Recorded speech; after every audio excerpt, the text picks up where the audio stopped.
Dewey De La Fan Story Intro Theo Dung Yu Ka Kwa Ban. Edit. Who fixed all 22 planes? The CEO asked. Everyone pointed to the single dad she fired. Why did everyone point to the same person? What truth could be hidden behind a question like that? Hello, everyone, and welcome back. If you enjoy heartfelt stories about quiet dignity, second chances, and unexpected justice, be sure to subscribe to the channel and turn on notifications so you never miss a new story. Thank you for being here and for supporting this growing community with your time, your kindness, and your encouragement. Before we begin, tell us in the comments, if you were asked that same question, who do you think deserves the credit when everyone else stays silent? Now, settle in and let this unforgettable journey begin. If the answer everyone fears is the name they erased yesterday, then the real failure isn't the machines. It's the people who stopped listening. The operations center of Harrison Air had never been this quiet, yet somehow the silence felt louder than any alarm. Rows of giant monitors glowed across the wall, each displaying the same unforgiving message in bright red letters. Aircraft grounded. One after another, flight numbers disappeared from the departure board until 22 scheduled flights had frozen in place like pieces on a forgotten chessboard. Gate agents whispered into headsets. Dispatch supervisors refreshed maintenance reports every few seconds. Outside the towering glass windows, sleek silver aircraft sat motionless beneath the cool morning sun, their tails lined up across the runway like patient giants waiting for someone to remember how to let them fly again. Claire Harrison stood in the center of the operations floor, perfectly dressed as always, though nothing about the moment felt polished anymore. She had built a reputation as the youngest CEO in the company's history, a leader praised for speed, efficiency, and bold decisions. Investors admired her confidence. Business magazines celebrated her vision. Employees respected her because she rarely hesitated. But this morning hesitation had found everyone else instead. No one spoke unless absolutely necessary. The air carried the faint scent of fresh coffee, printer toner, and the distant trace of jet fuel drifting in from the maintenance hangars. Computer keyboards clicked nervously before falling silent again. Somewhere across the room, a phone rang twice before someone quickly muted it. Claire folded her arms, studying another maintenance summary that made less sense each time she read it. Every aircraft had passed inspection only hours earlier. Every required procedure had been completed. Every digital report showed compliance. Yet somehow 22 airplanes refused clearance. Nothing matched. Nothing explained itself. She slowly looked around the room, meeting faces that normally carried confidence, but now reflected only uncertainty. Her voice remained calm, but everyone heard the steel beneath it. Who fixed all 22 planes? The question hung over the operations center like a weight no one wanted to carry. No one answered immediately, not because they didn't hear her, but because each person seemed to arrive at the exact same realization at exactly the same moment. One maintenance supervisor glanced toward the engineering manager. The engineering manager looked toward quality control. A senior mechanic quietly lowered his eyes. Then another employee turned. And another.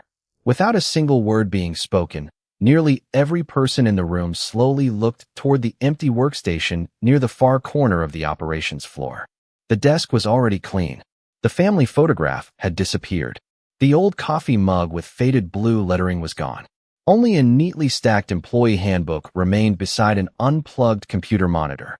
Claire followed their gaze. Her expression barely changed, but something inside her paused. She recognized that desk immediately. Yesterday afternoon, she had personally signed the termination papers. Yesterday afternoon, she had watched security deactivate the employee badge belonging to Ethan Brooks. A single father, a senior maintenance engineer, a man so quiet that many executives barely remembered his voice. And yet now, in a room filled with specialists, software analysts, consultants, and department heads, every answer seemed to point toward the one employee who was no longer there. Ethan Brooks was already awake long before sunrise, just as he had been for nearly every morning of the past 12 years. The old coffee maker hummed softly on the kitchen counter while pale blue dawn filtered through the curtains of the modest two-bedroom house he shared with his 9-year-old daughter, Emily. The walls were simple, decorated with family photographs, hand-drawn school projects, and a faded map of the United States that Emily loved coloring every summer. There was nothing luxurious about the little home, yet everything inside reflected care rather than wealth. Ethan flipped pancakes with practiced ease while reading over a weather report on his aging tablet. Rain was expected later that afternoon, which meant airport humidity readings would shift slightly. He smiled almost unconsciously. Even after losing his job, his mind still drifted toward airplanes. Emily walked into the kitchen rubbing sleep from her eyes, carrying the stuffed rabbit she had owned since preschool. "Good morning, Dad." Ethan looked up and smiled warmly. "Good morning, kiddo. Breakfast is almost ready." She climbed onto her chair and watched him place pancakes onto 2 plates. "Are you going to work today?" she asked quietly. Ethan paused for only a second before setting a glass of orange juice beside her. "Not today." Emily lowered her eyes. Children often understood more than adults imagined. She knew something important had changed yesterday, even though her father had never complained. He had simply come home a little earlier than usual, hung his work jacket in the closet, and spent the evening helping her finish a science project about clouds. "Are you sad?" she finally whispered. Ethan sat across from her and reached for the bottle of maple syrup. "Sometimes life changes plans for us," he answered gently. "That does not mean we stop doing the right thing." Emily nodded as though those words made perfect sense. They always seemed to when he said them. After breakfast, they washed the dishes together, laughing when soap bubbles floated across the sink. Ethan repaired the loose wheel on Emily's bicycle, using tools he had carefully maintained for years. Every wrench returned to the same drawer. Every screwdriver rested in its proper place. Organization was never just a habit for him. It was respect for the work itself. His neighbors often joked that Ethan could repair almost anything. Lawn mowers, bicycles, kitchen mixers, garage door openers, old pickup trucks. If something was broken, he never rushed. He observed first, listened second, fixed third. He believed every machine tried to tell its own story before asking for help. That quiet patience had earned him respect from mechanics across Harrison Air, although few executives had ever noticed. To them, he was simply another maintenance engineer in a blue uniform. They never saw the notebooks he carried home each night, filled with handwritten observations about recurring mechanical patterns, weather effects, inspection timing, and preventive maintenance ideas. They never realized he had spent years quietly improving procedures that saved countless hours without ever asking for recognition. Recognition had never interested Ethan.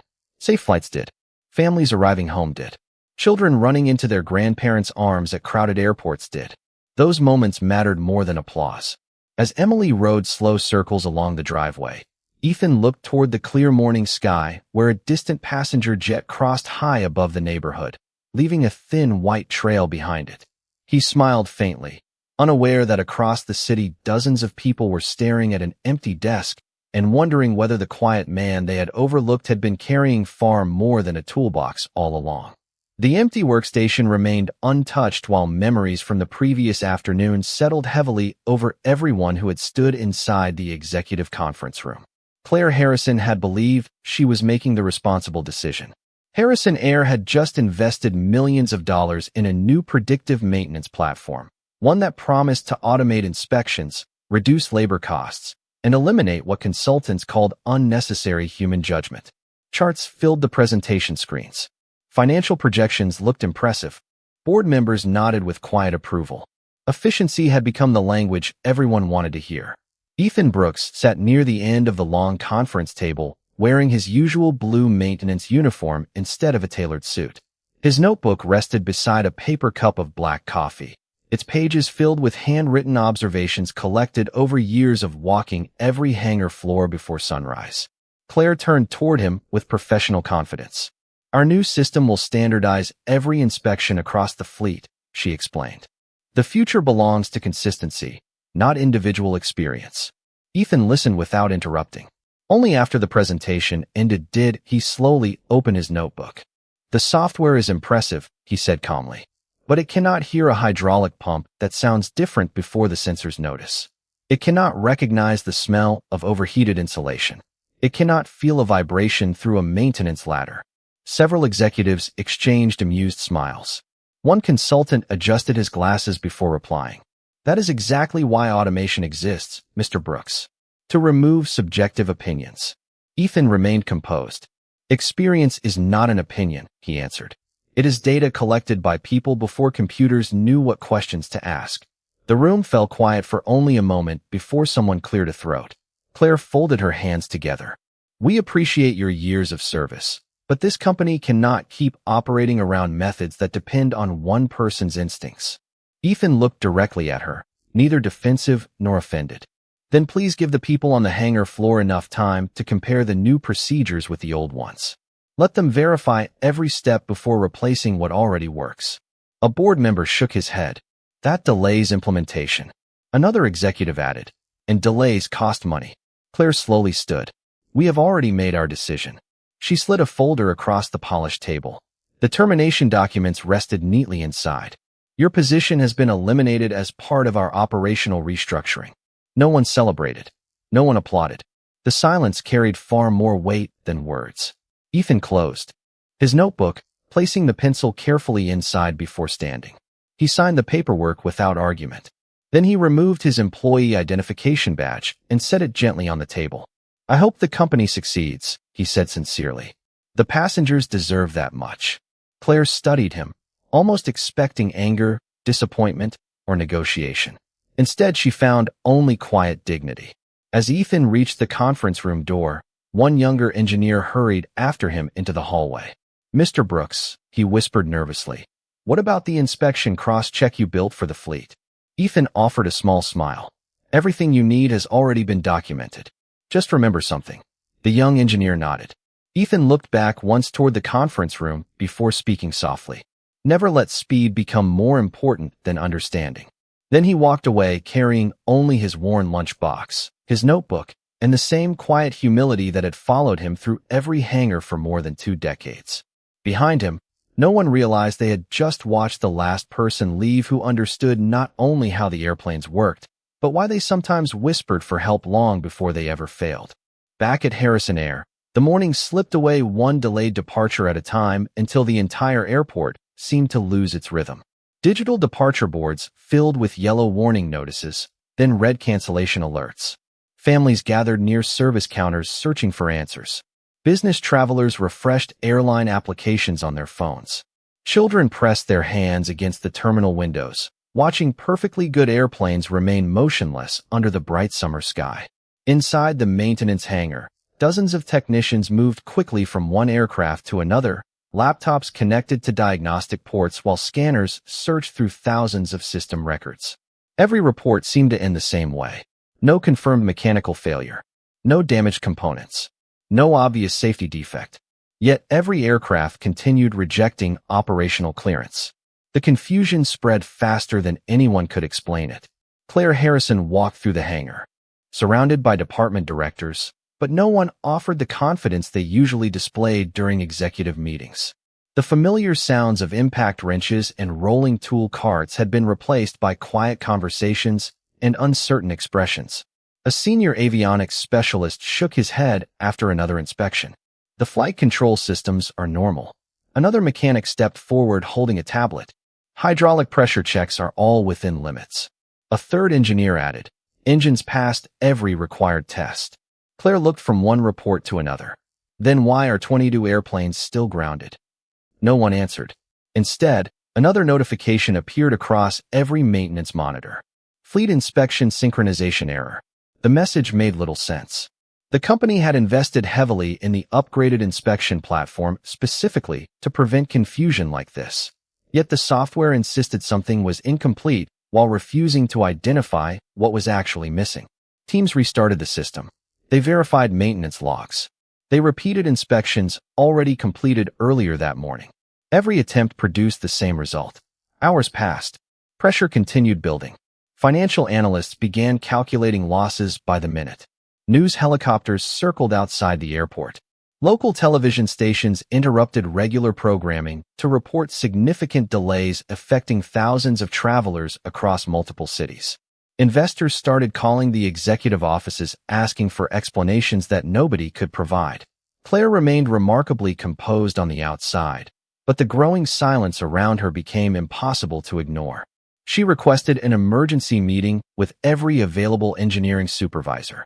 Within minutes, the conference room filled again, although this time no polished presentation appeared on the large display screens. Instead, handwritten notes, maintenance diagrams, and printed inspection records covered the table. Everyone searched for something they had overlooked. Finally, Richard Collins, the oldest maintenance supervisor in the company, slowly removed his reading glasses and leaned back in his chair. He had spent more than 30 years working beside mechanics rather than executives, and experience had taught him when to stop searching for complicated answers. He looked carefully around the room before speaking. "We have checked every airplane," he said quietly. "Maybe it is time we checked our assumptions instead." Claire met his eyes. "What are you suggesting?" Richard hesitated only briefly. "The system is following instructions exactly as it was programmed. If every aircraft is affected the same way, then the airplanes are probably not the real problem." Another supervisor nodded thoughtfully. "Someone used to review these situations before the software finalized anything." The room became still. Richard folded his hands together. There was one engineer who always insisted on verifying what computers could not explain. No one needed him to say the name. It had already settled into every mind inside the room. And for the second time that day, the realization felt heavier than every canceled flight combined. Richard Collins slowly stood from his chair, resting both hands on the conference table as though the weight of the room had suddenly become heavier than his years. His calm voice carried farther than anyone expected. "We have spent the last 4 hours asking the computers what they think," he said. "Maybe it is time we asked the man who taught most of us how to think before we trusted the computers." No one challenged him. Instead, several senior technicians quietly nodded. A younger engineer opened an inspection database and searched through archived maintenance reports.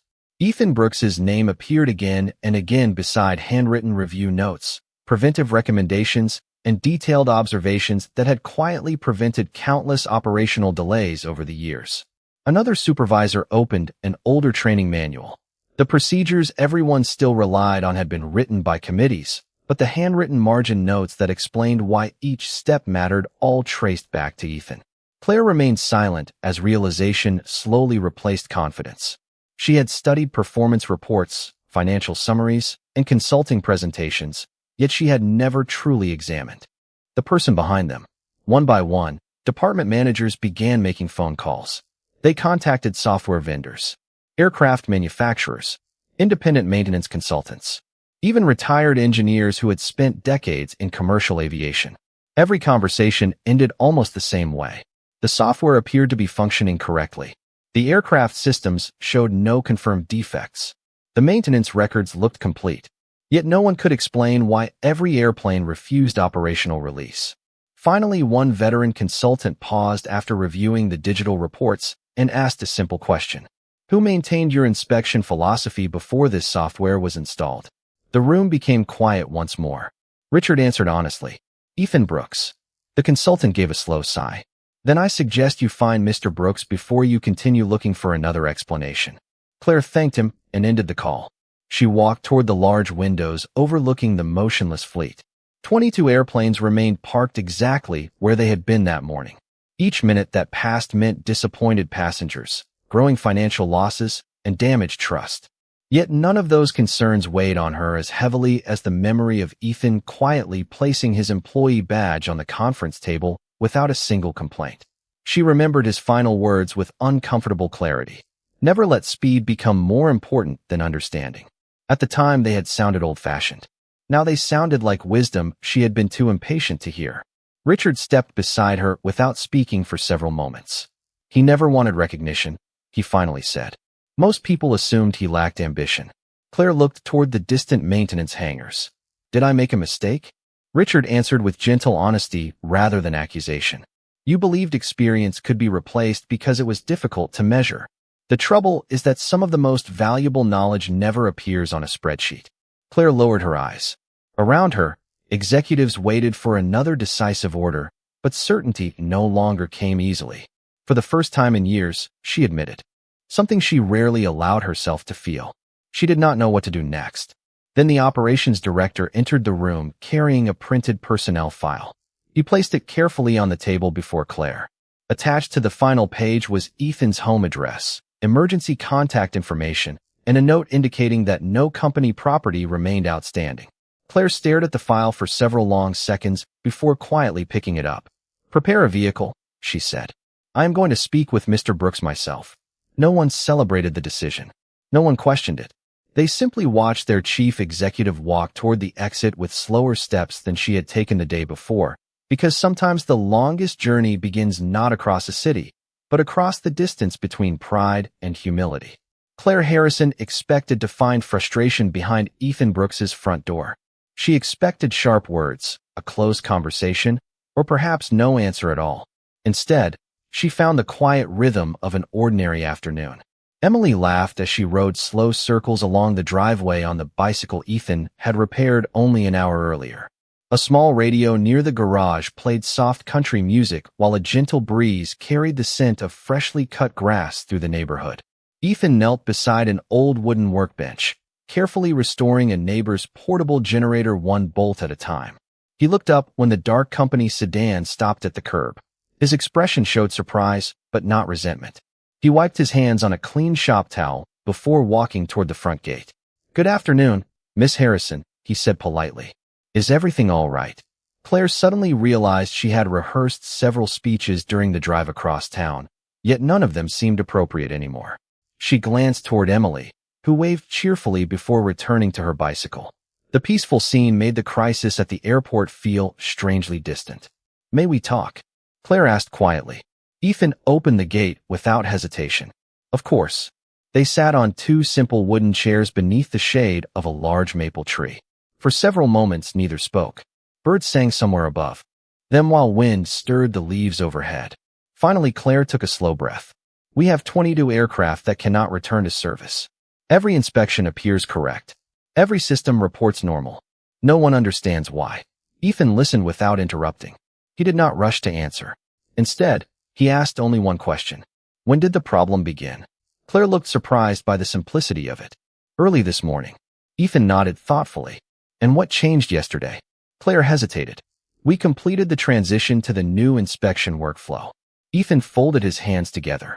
"Did every verification step transfer successfully?" "According to the software, yes." Ethan smiled gently, though there was no satisfaction in it. "Software reports what it is instructed to measure. Aviation requires us to notice what nobody remembered to measure." Claire remained silent. Those words landed differently now than they would have only 24 hours earlier. Ethan continued in the same calm voice. "Airplanes are remarkably honest. When something is wrong, they leave clues. Sometimes those clues appear in numbers. Sometimes they appear in sounds, timing, temperature, or simple human observation. The challenge is not collecting information. The challenge is understanding which information actually matters." Claire lowered her eyes. "You tried to explain that yesterday." Ethan gave a small nod but offered no criticism. "Everyone wants safer flights. We simply approached the problem differently." Claire looked at him with genuine curiosity. "Did you create those inspection cross-checks everyone keeps mentioning?" Ethan looked toward the garage where several weathered notebooks rested neatly on a shelf. "Over many years I wrote procedures that helped younger technicians notice patterns before they became larger concerns. They were never my procedures alone. Every mechanic who shared an observation made them better." Claire followed his gaze toward the notebooks. They looked ordinary, worn by years of careful use.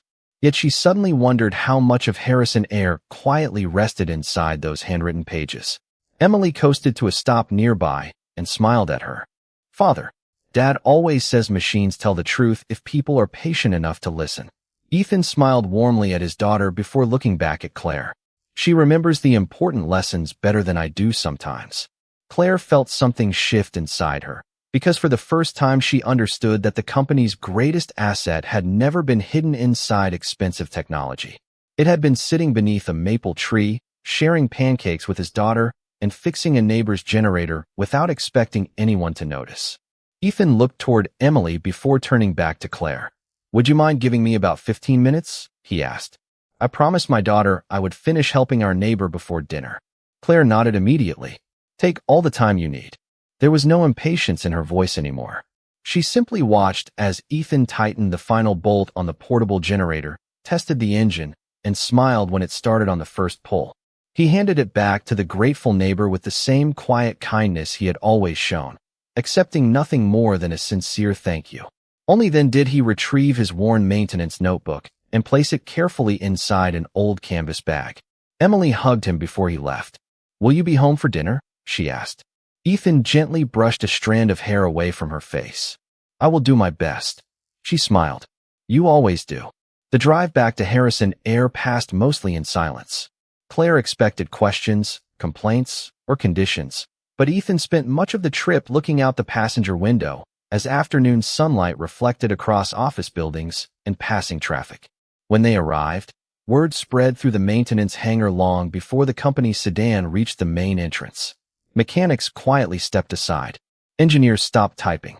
Conversations faded into respectful silence. Ethan greeted everyone exactly as he always had. "Good afternoon." No speeches. No dramatic entrance. No sign that he had been dismissed only the day before. Richard Collins walked forward with a relieved smile. "It is good to see you again." Ethan shook his hand warmly. "It is good to see everyone." Claire escorted him into the operations center, where every display still showed the same unresolved warnings. Several executives immediately began explaining everything they had already attempted, speaking over one another while presenting reports, graphs, and diagnostic summaries. Ethan listened patiently before raising one hand. The room became quiet. "May I ask a few questions?" Everyone nodded. He approached the nearest monitor instead of the conference table. "Who approved the final inspection workflow after the software update?"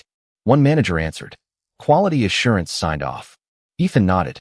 "Who verified that every manual observation was successfully transferred into the automated checklist?" Silence. He turned slightly. "Who physically compared yesterday's inspection sequence with today's?" More silence. Ethan did not criticize anyone. He simply continued asking calm, careful questions. "Did anyone perform an independent cross-check after the update?" Richard slowly shook his head. "We trusted the conversion process." Ethan smiled gently, not because anyone had failed, but because the answer finally explained where to begin. He requested access to one aircraft rather than the entire fleet. "One airplane can tell us everything if we listen carefully," he said. Inside the quiet hangar, he walked slowly around the aircraft, studying maintenance tags, inspection timestamps, and digital verification records. He touched nothing at first. He observed. He listened. He compared handwritten notes with electronic reports.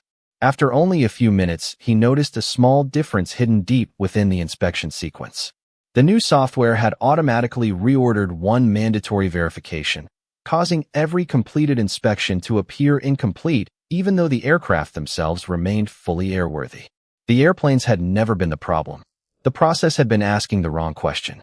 Ethan looked back toward the waiting engineers with the same calm expression he had carried all day. "The fleet does not need to be repaired," he said softly. "The inspection logic needs to be corrected."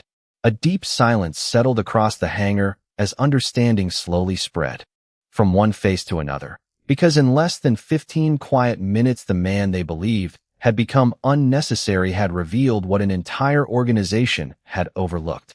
No one moved for several seconds after Ethan finished speaking. The maintenance hangar, so busy only hours before, became remarkably still. Engineers looked from the inspection screens to the aircraft and then back to Ethan's notebook, finally understanding that the airplanes had never been trying to warn them about failing equipment. They had been exposing a flaw in the company's new inspection sequence. Ethan calmly walked through the corrected verification order one step at a time, explaining each adjustment with quiet patience instead of criticism. Younger technicians gathered closer, writing careful notes while experienced mechanics nodded as pieces finally fell into place. Richard Collins smiled to himself. He had witnessed countless technical problems during his career, but the greatest solutions had almost always begun with someone willing to slow down long enough to ask better questions. Within the hour, the updated inspection sequence was verified independently by multiple teams. One aircraft completed the revised process successfully, then another. Soon a third aircraft received full operational clearance. As each confirmation appeared across the operations monitors, cautious optimism replaced the tension that had filled the building since dawn. Outside, ground crews prepared the first aircraft for departure, while passengers waiting inside the terminal noticed movement returning to the gates. Claire watched through the large windows as the first airplane slowly pushed back from its gate under the guidance of the ground crew. She closed her eyes briefly before taking a slow breath. The company had been saved, not by a miracle, but by humility arriving just in time. Later that afternoon, Claire requested every department manager, supervisor, and available employee to gather inside the main maintenance hangar. Folding chairs quickly filled with mechanics still wearing work gloves, office staff carrying tablets, pilots in uniform, and technicians who had spent the day searching for answers.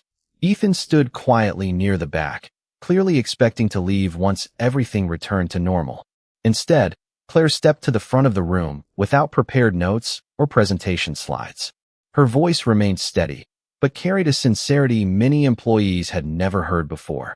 "Today I learned something that every leader should remember," she began. "Technology is valuable. Efficiency matters, but neither can replace wisdom earned through years of honest work." She turned toward Ethan. "Yesterday I believed experience could be measured only by reports and performance metrics. I was wrong." The room remained completely silent. "Mr. Brooks warned us to understand before we rushed ahead. I chose speed instead of listening. That decision affected every person in this company and every traveler depending on us today. For that, I offer my sincere apology." Several employees lowered their eyes. Others quietly applauded before the applause gradually spread throughout the hangar. Ethan looked almost uncomfortable with the attention. When the applause faded, Claire continued. "Effective immediately, I would like to invite Ethan Brooks to return as Senior Director of Fleet Maintenance and Technical Operations. The position includes full authority over inspection procedures, a substantial salary increase, and complete support from executive leadership." Every eye turned toward Ethan. He waited until the room became quiet again before answering. "I appreciate your generosity," he said softly, "but I have only one request." Claire nodded. "Anything that is reasonable." Ethan looked around the hangar at the mechanics, inspectors, cleaners, engineers, and support staff who kept the airline operating every day without seeking recognition. "Do not give authority only to titles," he said. "Give every skilled professional the freedom to speak when safety, experience, and common sense tell them something deserves another look. If we protect that culture, the airplanes will always have their best chance to bring families home safely." The room fell silent once more, but this time the silence carried respect instead of uncertainty, because everyone understood they were listening to a man whose greatest strength had never been his knowledge alone. It was the quiet dignity with which he chose to share it. The following morning, the atmosphere at Harrison Air felt completely different. The departure boards, once filled with warnings, now displayed flights leaving on schedule, one after another, while travelers hurried through the terminal carrying coffee cups, backpacks, and hopes of reaching the people waiting for them on the other end of every journey. Outside, the first rays of sunlight reflected across polished aircraft as engines came to life in steady succession. One by one, the airplanes that had stood motionless the previous day rolled confidently toward the runway. Ground crews exchanged relieved smiles. Pilots completed final checklists with renewed confidence. Inside the operations center, no one celebrated loudly. They simply watched each successful departure with quiet gratitude, understanding how close they had come to losing far more than a single day's schedule. Ethan Brooks had accepted Claire Harrison's invitation to return, but only after the company formally established a new policy requiring every major procedural change to include direct input from experienced technicians working on the hangar floor. It was a small adjustment on paper, yet it transformed the culture almost immediately. Meetings became conversations instead of presentations. Questions became more valuable than assumptions. Younger engineers discovered that listening often taught more than speaking. Claire herself changed in ways that surprised many employees. She continued leading with determination, but now she regularly visited the maintenance hangar before executive meetings, asking mechanics what they were seeing instead of only reading digital reports.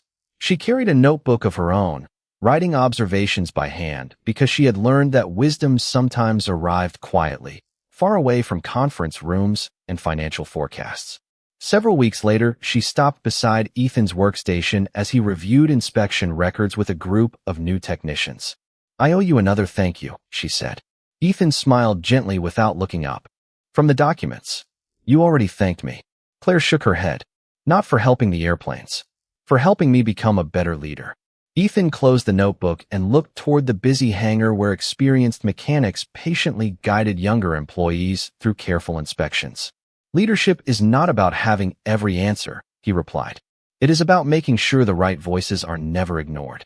Claire nodded thoughtfully. She understood those words would remain with her far longer than any business award hanging in her office. That evening, Ethan arrived home just as the sun dipped below the trees.